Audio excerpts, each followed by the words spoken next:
Hello Cancer, Sun, Moon, Rising, and Venus signs. Kamusta kayo? Sana po'y nasa mabuti kayong kalagayan. Welcome back po sa Star Tarot. Kung bago kayo rito, welcome din po kayo. Please subscribe, like, share my videos, and leave me a comment kung naka-resonate po kayo. Thank you. So we have uncertainty.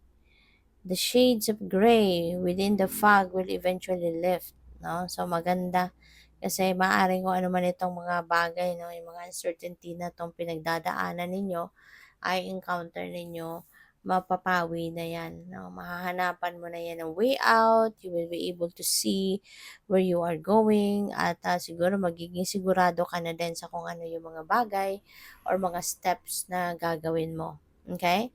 So we also have music. There is a melody to be heard in the deepest parts of the woods if only we listen. Ayan. So, maaari, no? Na baka ang iba sa inyo mahilig makinig sa musika. Mahilig kumanta, pwedeng ganon. And pay attention, no? To some of the lyrics siguro sa mga kantang pinapakinggan ninyo or mga kantang kinakanta ninyo because there might be lines sa mga kantang yan na talagang pupukaw ng inyong isipan at pupukaw ng inyong damdamin because there could be a message from the divine, no? Nagagamitin niya yung mga linya na yan sa kantang kinakanta mo or kakantahin mo or papakinggan mo, I mean. Okay? So, resilient, stay as strong as evergreen trees. So, siguro ngayon, Cancer, resilient ka na. Sa lahat siguro ng pinagdaanan mo sa buhay, you have gone through a lot of problems sa buhay. You've gone through a lot of different difficult situations in your life. Pero siguro hindi ka nagpatibag. No? Kinaya mong lahat ng yan. At ngayon, mas matatag ka na, mas matibay ka na. 'Di ba? So, remain to be resilient. Okay? Kasi habang tayo'y nabubuhay, meron at meron dadating sa buhay natin ng mga problema. Merong mga dadating sa buhay natin ng mga uh, humps and bumps. Kasi sadyang ganun ang buhay. There's no perfect life. 'Di ba? There's no perfect journey in life. Kaya at some point sa buhay natin magkakaroon ng mga life's hiccups. Okay? So, tignan natin kung ano pa ang ganap. And by the way, maraming salamat po na for subscribing. And if you haven't subscribed yet, subscribe na po kayo. And also, please click the join button sa baba ng video po kung gusto po ninyo na mag-join sa membership. And maraming salamat din for those of you who are not skipping the ads kasi malaking bagay po yan sa akin. Thank you. So, yung next message ninyo ay flute. Disappointment in a friend or lover. Ayan. So, maaaring madi-disappoint kayo sa ngayon. There could be a situation wherein hindi mo magugustuhan ang maaaring gagawin ng isa mong kaibigan or pwedeng ng person mo. So, kaya, ayun, may disappointment. Mabibwisit ka siguro dito. So, we have four-leaf clover, Cancer. Napakaganda. This is great, good fortune. Hindi lang ito good fortune pati. This is great. No? This is great, good fortune. So, napakalaki ng maaring swerteng dadating sa'yo. Maaring malawak ang scope, no, ng swerteng dadating sa buhay mo.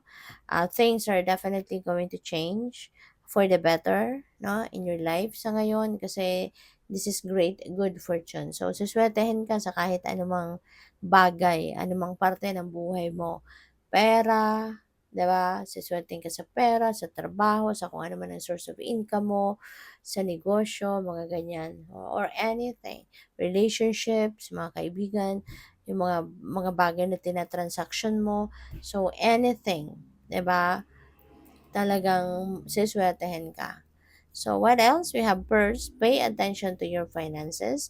This is also an important reminder para sa inyo na pay attention to your finances. Be aware of the in and out of your money. Kasi, syempre, pinaghirapan mo ang pera, nagsipag ka, tagtyaga ka, you put your heart and soul into kung ano man ang pinagmulan nito, trabaho man yan, negosyo man yan, 'di ba? Pinaghirapan mo yan, kaya natural lang, 'di ba? na alagaan mo 'yan. Natural lang na maging ano ka, maging maingat ka, 'di ba, sa pagha-handle ng inyong pera, okey? Sana'y maging matuto ka 'no, na mag-budget talaga. Ayusin ang pagba-budget. So, we have bail, time to get out of a situation. So, kung ano man ang sitwasyon na 'to, na medyo hindi ka komportable dito, alam mong hindi ito maganda na 'no, ang ganap dito, then, pretty much kung ano 'yan, it's about time na for you to release yourself from that. Break away from that situation because you deserve better than that, okay? Hindi mo na kailangang mag-stick pa diyan kasi hindi 'yan makakabuti para sa inyo, okay? So, we have success. Ayan, meron tagumpay. Isa na 'to sa fortune mo, isa na 'to sa good luck mo, 'di ba? Na magtatagumpay ka. So, pupuwedeng tagumpay ito sa mga problemang kinakaharap mo, maaaring masosolusyunan mo ng mga 'yan or maaaring tagumpay mo ito sa mga bagay na pinagtatrabahuan mo, pinagsisikapan mo. Maaari, 'di ba, na yung tagumpay na 'to could be related to work, could be related to your career or business, okay? So, we have love, ayan. So, my love is oozing, 'no, sa puso mo sa ngayon. Maaaring this is a time for you to fall in love, lalo-lalo na kung ikaw ay single pa. Or pupuwede 'no, na you are going to project love sa ngayon. You are choosing love, 'di ba? You are seeing, things, people, and situations in the eyes of love, 'di ba? Kasi nga naman, 'di ba, alam naman nating lahat, love is a very positive energy, and when we are projecting positivity, it can attract, no, or it will attract more good things into your life. 'Di ba? Mas maraming swerte, mas maraming biyaya ang ibibigay sa iyo ng universe when you are projecting positive energy katulad ng love. So what else? We have Apple, temptation will test you, no? This could be related to money. All right? Kaya maging maingat ka, okay? Sana kasi this could also be a test sa'yo. Baka test ito ng divine sa'yo kung gaano ka ka-committed doon sa pangako mo na hindi ka na hindi ka na hindi mo nagagawin ang mga bagay na pinangako mong hindi mo nagagawin, 'di ba?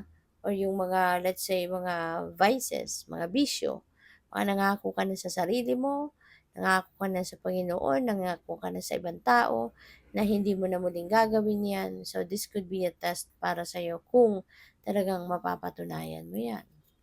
So, in need of help, assistance, and guidance. So, maaaring ikaw ito na nangangailangan ng tulong sa ngayon. And this could be linked to this temptation. Baka merong hihingi sa'yo ng tulong dito, natulungan kang makontra mo, natulungan kang palakasin ng, 'di ba? Baka kailangan mo dito na mag-i-encourage sa'yo or poprotekta sa'yo, something like that. Okay? So, good luck. Thank you for watching Love and Light. Namaste.